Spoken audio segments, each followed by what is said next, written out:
Wilujeng enjing barudak. Hari ini kita akan belajar kerajinan Jawa Barat, alat zaman baheula jeung kecap pagawean. Kerajinan Jawa Barat, kerajinan ti Pleret Purwakarta nyaeta guci, barang gagarabah, terbuat dari tanah liat.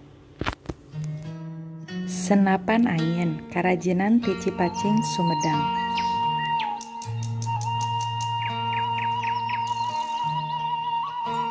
Sapatu kulit, kerajinan ti Cibaduyut, Bandung.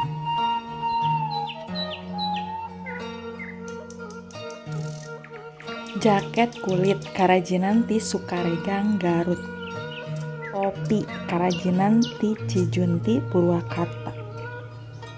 Alat zaman baheula, setrikaan, paranti nyetrika. Hawu, paranti masak. Biasana make suluh.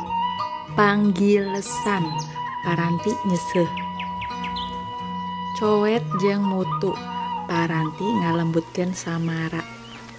Kecap pagawean nyaeta kecap anu nuduhkeun gerak laku jalma.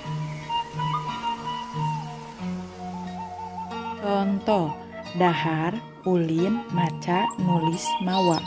Contoh sejena: masak, nyeseuh, bebersih, manggul. Atur nuhun.